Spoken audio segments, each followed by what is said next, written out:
I'm here in Salt Lake City, Utah for PyCon 2023. We are wrapping up the event and it is the first day of sprints. And with me is a good friend, longtime friend, but also the maintainer for the most popular Python package that most people haven't ever heard of, but is used in so many different projects. That's downloded 3, and with me, my guest is Seth Larson. Hey, Seth. How's it going? So, PyCon, how many PyCons is this for you? This is my second in-person, and I went to both of the live stream ones. The one in 2020 that ended up getting sent to online only was going to be my first one, so in person at least. But yeah, I attended all of the online ones. This is my second in person. So I know for me, this is also my second one in person. So the first one, it was just like, I want to get as much of PyCon as possible. And then the second one is like, I want to hang out with my friends. I want to meet new people and kind of do those things. How was it for you?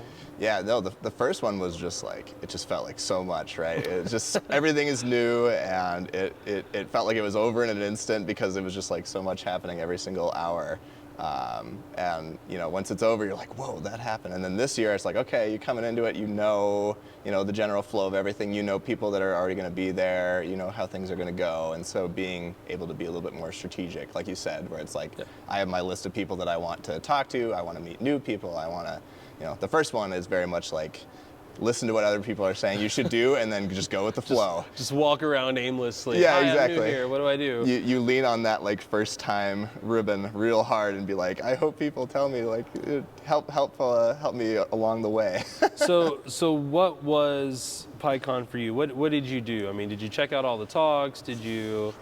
Yeah, so I went in and, because the schedule was published beforehand, I kind of just picked the things that I knew that I was going to want to do. Especially in terms of like talks, and then once you get here, then all the open spaces get published. And for me, like, the open spaces are like one of the fun things that I didn't realize coming out of the first PyCon. My first PyCon, I didn't go to as many open spaces as I probably should have, because I mean that's where like a lot of the discussion happens, especially on super niche topics. And so like this year, I was like, okay, I need to make sure I go to every open space that matters to me. And so like making sure that my schedule is open for all of those things was really important. Yeah, I think there is something to say about the like, oh, I really want to hear this person talk about this thing, and maybe I can ask them like 1 or 2 questions. But right after that talk, they're exhausted, they're drained. They're like, talk to me after the conference, and I'm sure we can figure stuff out. I'm gonna go curl up in a ball for an hour. Exactly. But at an open space, they are asking for that feedback. It's like, hey, we're gonna talk about this stuff. If you're interested, feel free to come and join. Yeah, it's like explicitly a discussion as opposed to like here's this thing I've been, Absolutely. I think there's also something fun about like the expo hall too. Yes, yeah. I know that's where people companies who have paid to be there, and they're recruiting and they're giving away stuff, and they want to show you things that they're working on. And obviously I'm here because Microsoft was here sponsoring, and I think you're the company you work for, Elastic, was here. Yep. But I think there is still something about the expo hall is cool because you get to see, like, I think my favorite question in the booth was, how is Microsoft using Python? So it's like, how is Bank of America? How is Capital One? How is Bloomberg? How is these small companies that you're hearing about for the first time? How are they all using Python in different ways? And it's amazing also like how they express that creatively. Did you get to race like Lego? No, I didn't get to race Lego. Unfortunately, I saw it from afar, and I'm just like, whoa, that looks incredible, but man, I don't know. There was so many people when I was like going up there the first time. What I end up doing for the Expo Hall is like, I want to make sure that I cover everything, so I carve out some time to like go through the entire thing. And I think by the time I reached the Legos, it was just so busy. I was just like, I'm gonna let people have their fun. Working the expo hall, it's a little bit easier because you can go like right before they open the doors and everybody rushes in, so you can kind of like walk around and like, hey, like I've gotten out of the habit of bringing home swag, so it's like I don't want to carry all that stuff through through the airport security and stuff. So it's usually easier to just walk by and talk to people and see what they're doing and laugh with them and have a good time. You don't bring a second suitcase for your swag No, suitcase? I do not bring a second suitcase. Pay that extra $50 for the check bag? Not at No, all. Yeah. No, I'm very much a small swag person as well. The most I'll take is a sticker because as you start taking bigger stuff, you're like, oh boy, how am I going to get myself home? Yeah, you start leaving stuff in the hotel. You're like, oh, I don't need this shirt anymore. Yeah, this shirt. Yeah. So let's talk a little bit about, like, you're a package maintainer. Again, you maintain URLib 3, which we've definitely got to have you on the show at some point to talk about, the ins and outs of doing that, because it's just fascinating, all the stuff that you're doing with that. But when you come to these events as a package maintainer, what are you looking for? Yeah, I think the biggest thing is, especially when, and this may not be the case for every package, but for a package that's just used by, all these people. And like you said, a lot of people don't know that they're using this package. One of the biggest things is like being able to meet with the people that know kind of what's happening, and like the lower level details, things just around the package and like the greater ecosystem, right? Because it's not just like Python that influences URLib 3. Things like OpenSSL, things like operating systems, and all of these things are influencing it, right? So being able to interact with people that kind of know what's going on and kind of, talk more bigger plans, more grander plans. For some reason, the internet really does get in the way of just like being able to interact in that way, that organic way. It's probably easier to find like who's the foremost expert on, OpenSSL on M1 architecture at PyCon than it is just shouting into the ether on Twitter or on some social media platform. Right, exactly. Yeah, you get to find people that just know those like super niche things, and it's like, oh, I need to talk to you about that. And like it's nice, like, so that's why I always end up like broadcasting the fact that I'm here. I'm like, I'm here, come find me, because I'm hoping that people that want to talk to me about that same exact thing come and talk to me, and we can work together and collaborate. So what about as a new opportunity for new contributors to the project? Like, I mean, obviously, if you're watching this, you might be considering going to PyCon for the first time, which also might mean that you're relatively new to the Python ecosystem, or you've been using it for a few years, and you are considering getting involved in open source contribution.